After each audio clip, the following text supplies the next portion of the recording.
नमस्कार दोस्तों, आज हम ठोस अवस्था का तीसरा भाग शुरू करने जा रहे हैं। वीडियो को शुरू करने से पहले आइए देख लेते हैं कि हम आज किस किस विषय पर बात करने वाले हैं। सबसे पहले हम संकुलन क्षमता के बारे में बात करेंगे। उसके बाद हम ठोसों में अपूर्णताएं पढ़ेंगे। तो आइए शुरू करते हैं संकुलन क्षमता से। कोई भी एक एकक कोशिका में परमाणु लगे होते हैं। हमने 3 तरह की एकक कोशिका के बारे में बात करी। तो उन एकक कोशिकाओं में कुछ परमाणु लगे हुए थे। हर किसी का अलग अलग संख्या थी परमाणुओं की। जैसे आपके सामने जो चित्र है, उस चित्र में आप साफ साफ देख सकते हैं कि कुछ जगह परमाणु लगे हुए हैं, कुछ जगह अंदर घनीय के परमाणुओं से घिरी हुई है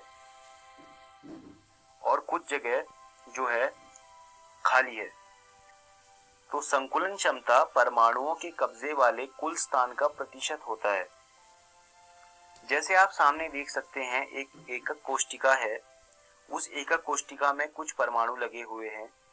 तो उस एकक कोशिका के अंदर का जो क्षेत्र है, उसमें आप देख पा रहे होंगे कि कुछ स्थान परमाणुओं से घिरा हुआ है और कुछ स्थान खाली है। तो संकुलन क्षमता परमाणुओं के कब्जे वाले कुल स्थान का प्रतिशत होता है। अब बात करते हैं एकक कोशिकाओं में संकुलन क्षमता के बारे में।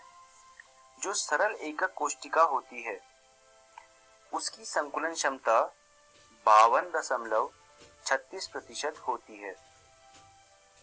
अंतः केंद्रित एकक कोशिका की संकुलन क्षमता 68% होती है। वहीं फलक केंद्रित एकक कोशिका की संकुलन क्षमता 74% होती है।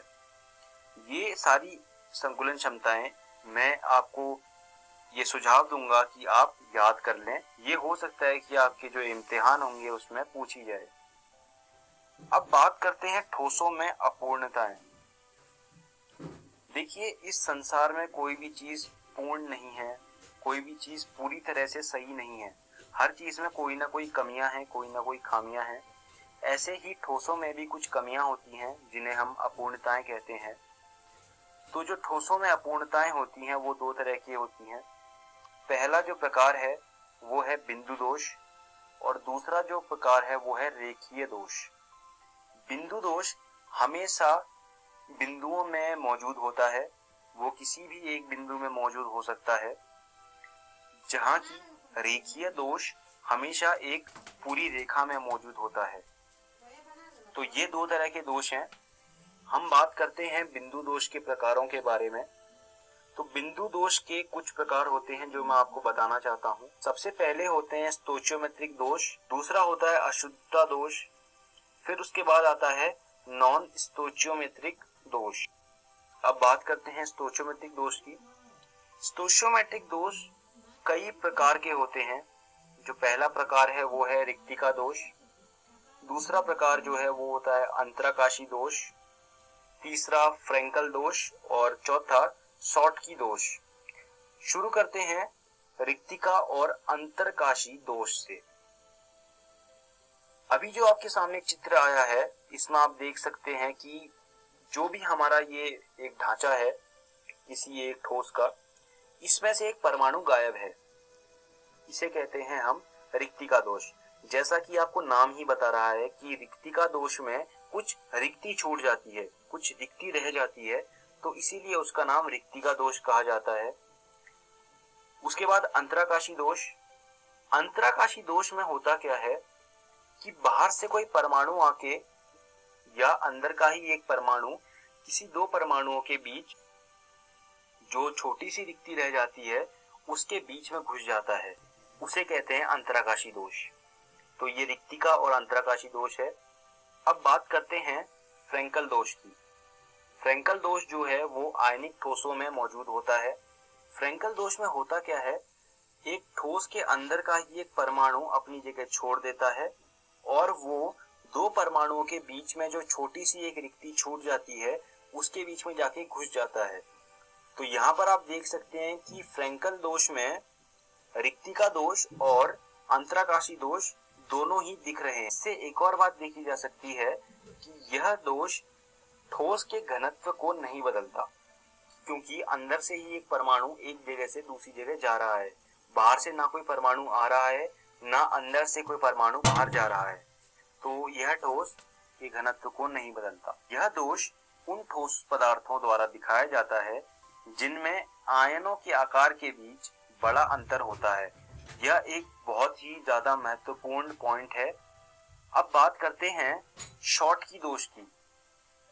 शॉटकी दोष क्या होता है? सबसे पहली चीज, यह आयनिक ठोस द्वारा दिखाया जाता है। शॉटकी दोष में होता क्या है?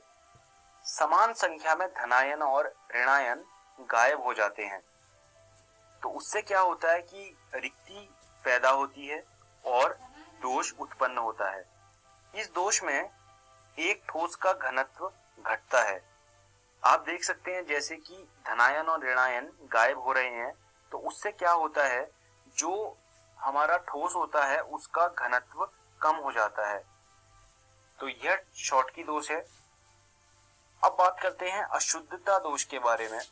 तो अशुद्धता दोष क्या होता है? जैसा कि आपको नाम बता रहा है, इसमें कुछ अशुद्धता आ जाती है हमारे ठोस में। जो अशुद्धता दोष होता है यह ठोस की विद्युत उदासीनता को बनाए रखता है। इसमें विद्युत उदासीनता नहीं बदलती है। अब ये कैसे पैदा होता है? जैसे कि आप अपने सामने देख रहे हैं NaCl क्रिस्टल का चित्र। अब इसमें क्या हुआ, दो जगह से Na+ अपने स्थान को छोड़ के हट गया। अब जब दो NaCl हट गए तो जो हमारा ठोस है उसमें 2+ चार्ज आ गया।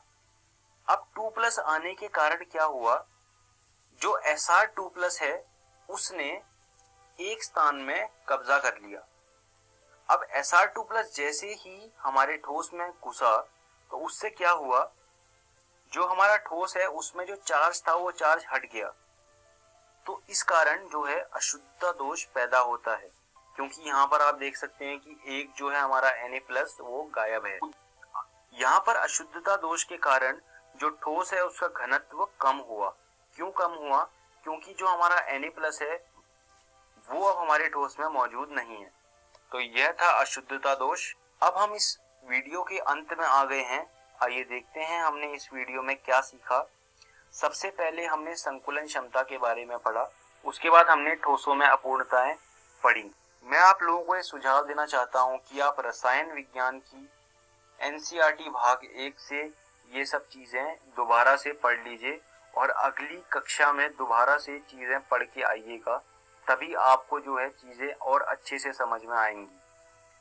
साथ ही मैं आपको ये भी कहना चाहता हूँ कि आप इन सब विषयों पर कुछ सवाल भी कर लीजिएगा। अगली वीडियो में हम विद्युतीय गुणों के बारे में पढ़ेंगे और चुंबकीय गुणों के बारे में पढ़ेंगे। धन्यवाद दोस्तों।